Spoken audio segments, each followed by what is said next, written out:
गुरु प्यारे साथ संगत जी, सभी को प्यार भरी राधा स्वामी जी। संगत जी, आज की साखी बहुत ही प्यारी साखी है। तो संगत से विनती है कि साखी को अंत तक जरूर सुने और अपना शहर कमेंट में जरूर लिखें, ताकि हम भी तो देखें बाबा जी की साखी कहाँ कहाँ तक सुनी जा रही है। संगत जी, बहुत समय पहले एक छोटे से गांव में एक आदमी रहा करता था। एक बहुत ही सरल और भोला भाला व्यक्ति रहता था, जिसने अपने बचपन में ही यह ठान लिया था कि वह इस जीवन में किसी और का नहीं बल्कि केवल उस परम सत, संता का भरोसा रखेगा जिसे वह सतगुरु के नाम से जानता था। और उसने ना तो कभी कोई बाहरी आन ब्रांड अपनाया, ना ही कभी किसी तरह की दिखावटी पूजा की, बल्कि वह बस अपनी सांसों के साथ एक अनवरत सिमरन करता रहता था। उसका यह सिमरन इतना शहनता था कि लोग उसे देखकर प्रया यही कहते थे कि माधव तो सदा खुश रहता है। भले ही उनके पास भले ही उनके पास कुछ ना हो, पर उनके चेहरे पर एक अद्भुत तेज और ओ माधव के इसी तेज से एक दिन गांव के सबसे अमीर व्यक्ति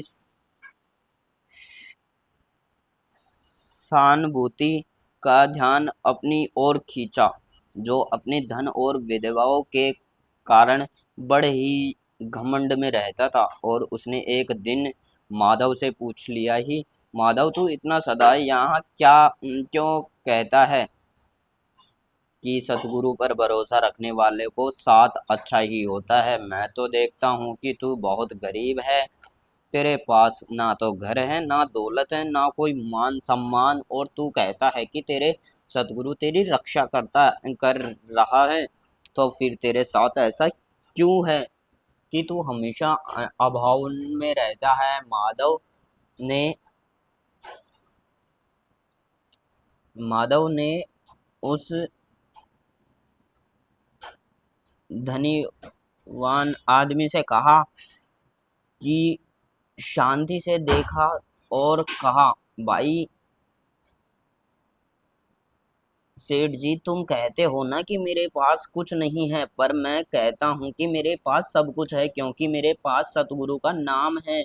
और यह नाम ही सबसे बड़ा धन है जो कभी घटता ही नहीं है। और तुम यह पूछते हो कि जो भरोसा रखते हैं उनके साथ ऐसा क्यों होता है।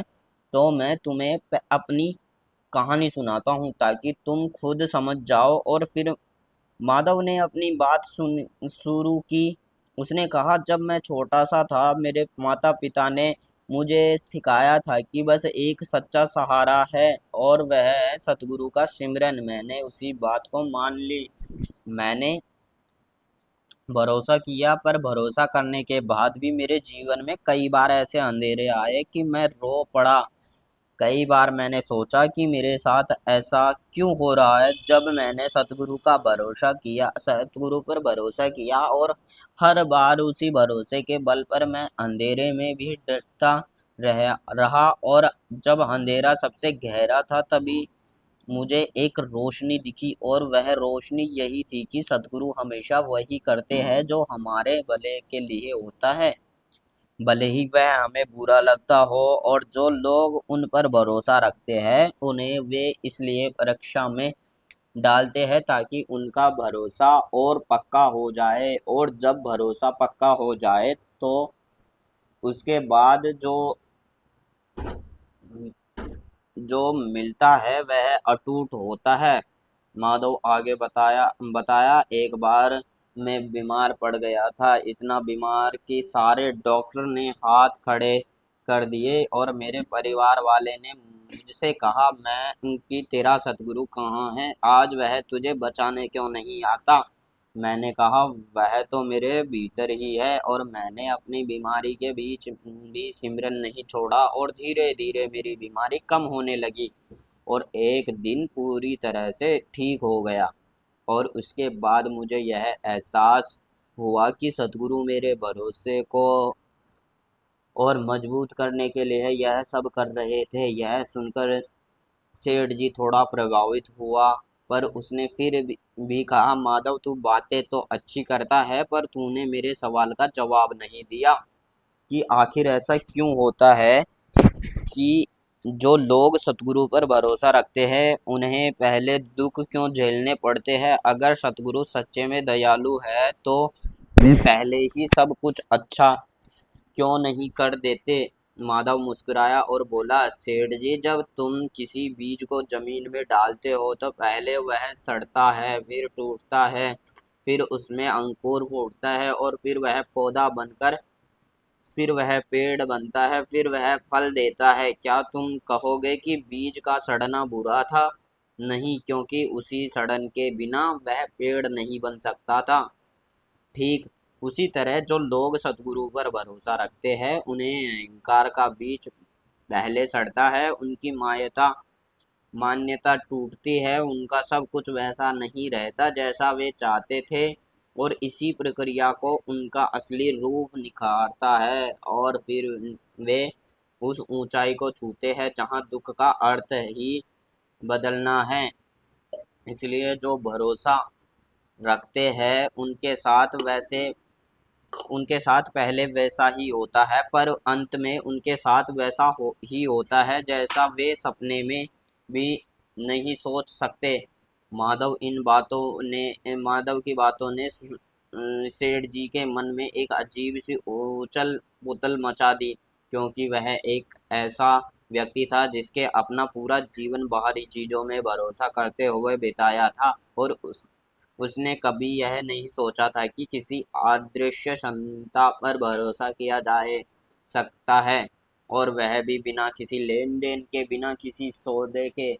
और वह माधव के पास बार बार आने लगा और हर बार वही प्रश्न लेकर आता था, माधव मुझे यह बता कि अगर मैं सतगुरु पर भरोसा रखूं तो क्या मेरा व्यापार बढ़ेगा, क्या मेरी समस्याएं हल होगी, क्या मुझे शांति मिलेगी, क्या मैं और बीमार अमीर बनूंगा। माधव हर बात धैर्यपूर्वक उसे समझाता, सेठ जी सतगुरु पर भरोसा रखने का अर्थ यह नहीं है कि तुम्हारी सारी बाहरी इच्छाएं पूरी हो जाए, बल्कि इसका अर्थ है यह है कि तुम्हारी इच्छा ही बदले जाएगी, तुम वह चाहने लगेगो जो तुम्हारे सच्चे हित में है। और जब इच्छाएं बदल जाती है तो संतोष अपने आप मिल जाता है, और यही सबसे बड़ा सुख है। पर सेठ जी को यह बात पचती नहीं थी, क्योंकि उसे जीवन में जो कुछ भी पाया था वह अपनी बुद्धि और अपनी योजना से पाया था, और उसे विश्वास ही नहीं होता था कि कोई चीज बिना प्रयास के भी मिल सकती है। और एक दिन उसने माधव को चुनौती देते हुए कहा, ठीक है, मैं तुम्हारी बात मानता हूँ और मैं सतगुरु पर भरोसा रखता हूँ, पर इस शर्त पर कि 1 महीने में मेरा व्यापार दोगुना जाए। अगर ऐसा हुआ तो मैं मानूंगा कि सच में कोई सतगुरु है। माधव ने कहा, सेठ जी तुम भरोसा रखने को भी सौदेबाजी बना रहे हो, यह तो सच्चा भरोसा नहीं हुआ। सच्चा भरोसा तो वह है जो बिना शर्त के हो। फिर अगर तुम करना चाहो तो कर लो, पर मैं तुम्हें बता दूं कि सतगुरु किसी के दबाव में कुछ नहीं करते, वे तो बस तुम्हें वही देते हैं जिसकी तुम सच में जरूरत है।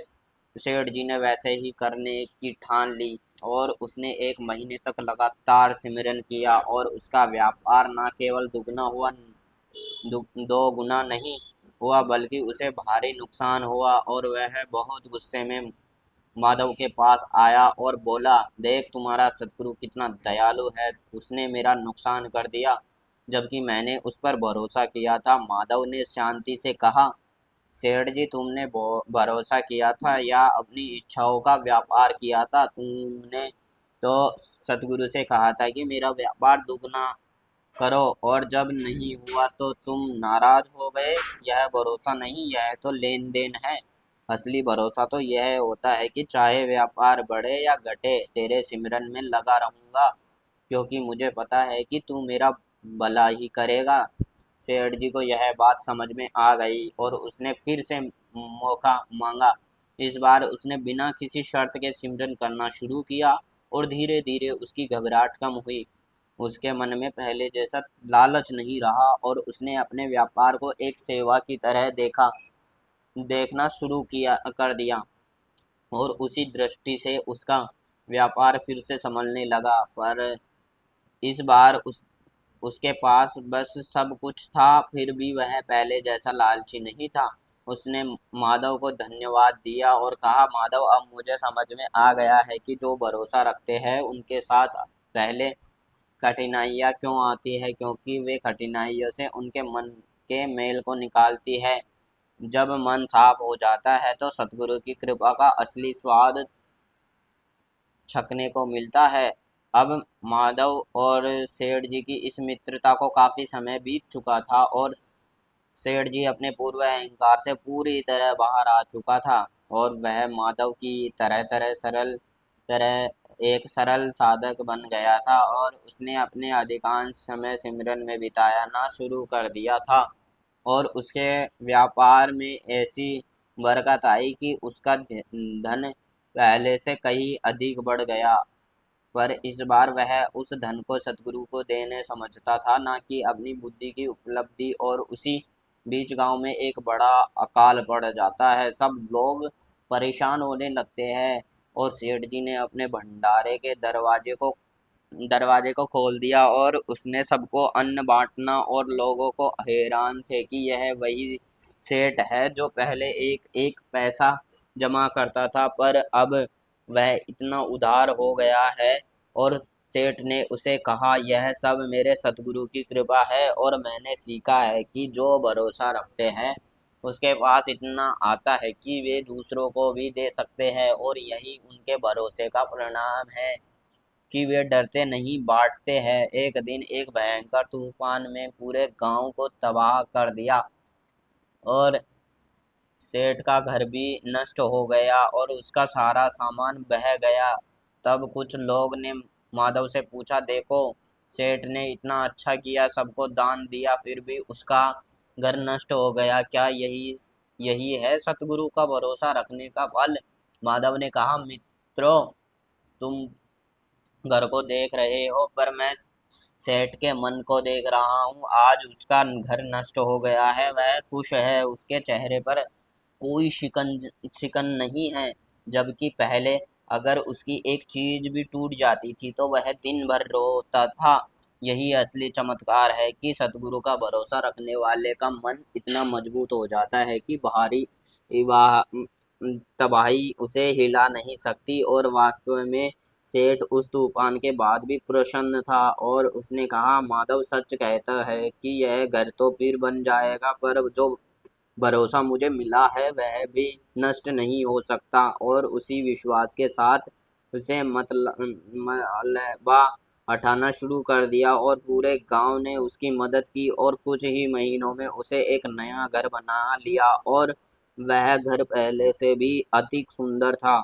और इस बार सेठ ने उस घर में एक कमरा सिर्फ सिमरन के लिए रखा और वहाँ सिर्फ वह और माधव बैठते थे और उसके साथ कुछ और साधक भी आ जाते थे। और उस कमरे में कोई घंटा घंटा नहीं बजता था, कोई धूप नहीं चलती थी, सिर्फ एक अद्भुत शांति होती थी जो सबके दिलों में छू लेती थी। और लोग कहते थे कि यही तो सतगुरु का असली दरबार है, जहाँ बिना किसी बाहरी चीज के सिर्फ सिमरन से सब कुछ मिल जाता है। इस बीच एक युवक जिसका नाम संजय था, जो बहुत अधिक शिक्षित था और सब कुछ तर्क से तोलता था, वह माधव और सेठ जी के पास आया और उसने कहा, मैंने देखा है कि आप दोनों सतगुरु पर बहुत भरोसा रखते हो और आपके साथ कितने विपदाएं आए। पहले माधव बीमार हुआ, फिर सेठ का घर गिर गया, और क्या यह आपके भरोसे की कमी है या सतगुरु आपकी परवाह नहीं करते?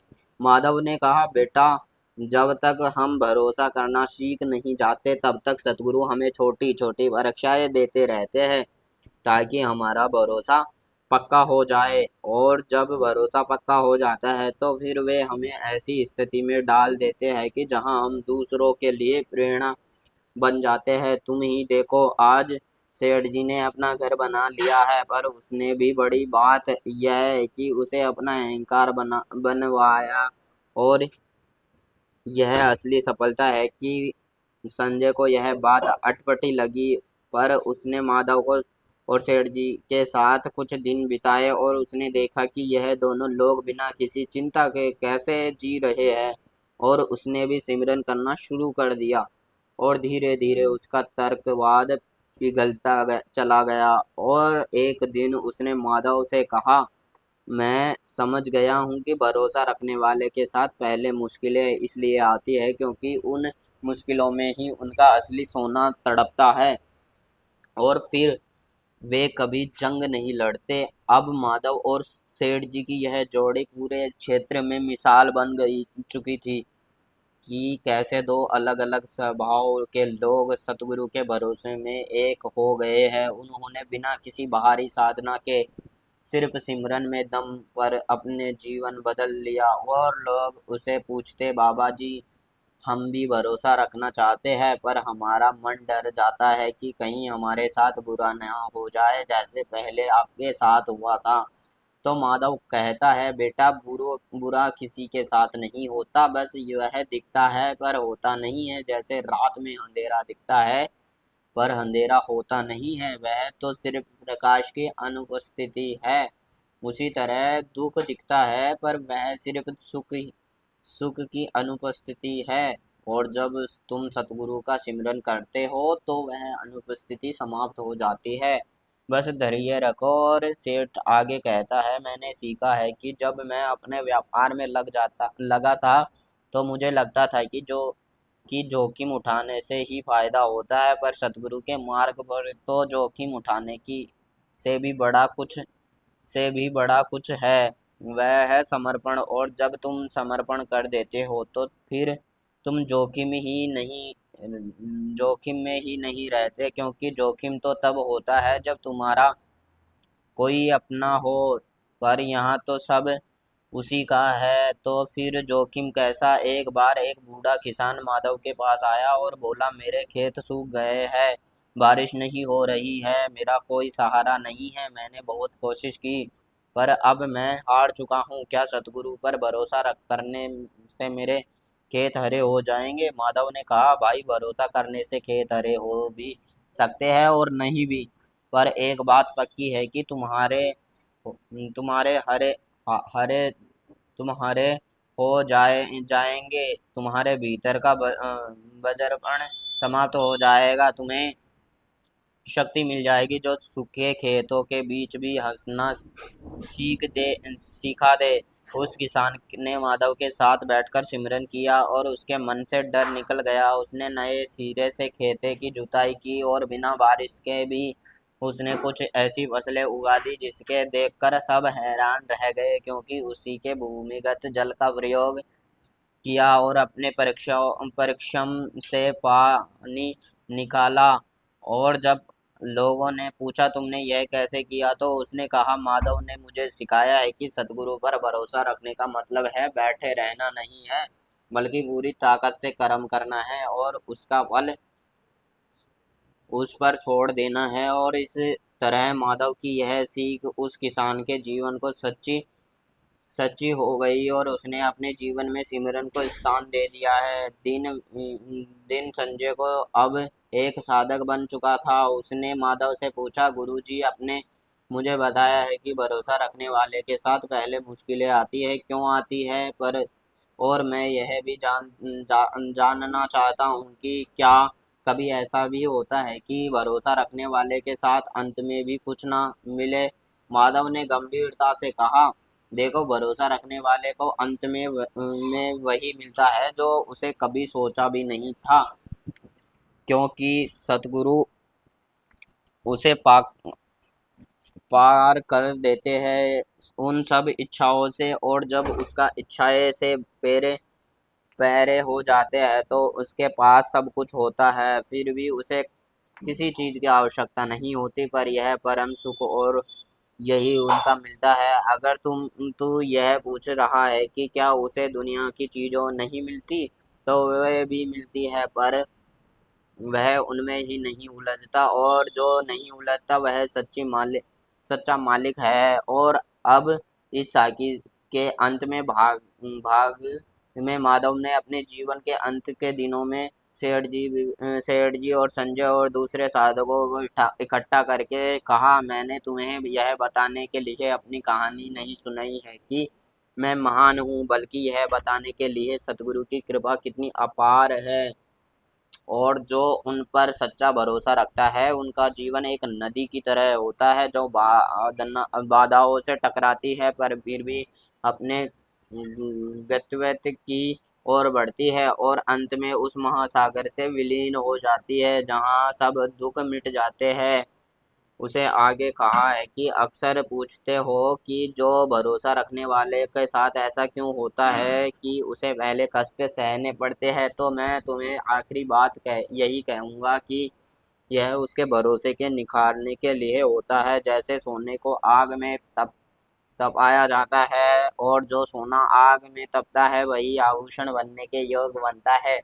बिना तपे हुए सोने की कोई कीमत नहीं होती। ठीक वैसे ही जो भरोसा बिना परीक्षा के होता है वह कमजोर होता है, पर जो परीक्षा में भी डटा रहे वही अमूल्य है। यह कहकर माधव ने अपनी आंखें बंद कर ली, और उसने अपनी अंतिम सांसों से भी सिमरन किया, और उसने चारों ओर बैठे सभी साधकों ने एक अद्भुत शांति को अनुभव हुआ, और उसने लगा कि माधव का शरीर तो चला गया है पर उसके भीतर जो भरोसा पैदा हुआ है वह और भी मजबूत हो गया है। उसने एक दूसरे से कहा, माधव ने हमें सिखा दिया है कि सच्चा भरोसा वह है जो जो सब कुछ छीन जाए पर फिर भी नहीं छूटता, और जब ऐसा भरोसा पक्का हो जाते हैं तो सतगुरु स्वयं उसकी रक्षा के लिए आ जाते हैं। फिर वह भरोसा रखने वाले धीरे धीरे अपने उस रूप को पहचान लेते हैं कि जो कभी अकेले नहीं था बल्कि हमेशा उसके परम संत परम संता के साथ था। माधव के बाद सेठ जी ने उसकी यह परंपरा जारी रखी, और वह लोगों को वही सीख देता रहा कि भरोसा रखने वाले के साथ बाहर से देखने में जैसे भी होता है, भीतर से उनका कल्याण ही होता है। और यह सतगुरु की सबसे बड़ी दया है कि वे हमें हमारे दुखों के माध्यम से भी हमारी असली पहचान की ओर ले जाते हैं, और उन पहचान में ना तो दुख रहता है और ना ही सुख, ना लाभ ना हानि, बल्कि एक अखंड शांति रहती है, और उस शांति में ही वास्तविक आनंद छिपा है। और यह वह उत्तर है जो माधव ने सेठ जी को पहले दिन दिया था। और भरोसा रखने वाले को साथ ऐसा इसलिए होता है क्योंकि वे उस राह पर चल रहे होते हैं जहां गिरना और उठना दोनों की ही एक खेल है, और उस खेल का मजा केवल वही ले सकता है जिसे दुख को पूरी तरह उस सतगुरु के हवाले कर दिया हो। इसलिए हे प्रेमी साधक, तुम भी उसी भरोसे के साथ सिमरन में लग जाओ, चाहे बाहर की दुनिया कैसी ही हो, और देखते रहो कैसे वही सतगुरु तुम्हारे हर कष्ट को तुम्हारी सबसे बाहरी ताकत के बदल देते हैं। और यही सच्ची साकी जिसे सुनने वाले कोई भी व्यक्ति यदि इस भरोसे को अपना हृदय से उतार लेते हैं तो उसका जीवन धन्य हो जाता है, और उसी वह प्राप्त होता है जिसकी कल्पना वह कर ही नहीं सकता। तो साथ संगत जी, आज की साखी यहीं समाप्त होती है। अगर आपको हमारी यह साखी अच्छी लगे तो आप हमारे वीडियो को लाइक करें और हमारे चैनल को सब्सक्राइब करें, ताकि हर रोज नई नई साखी सुनने को मिले। और राधा स्वामी जी।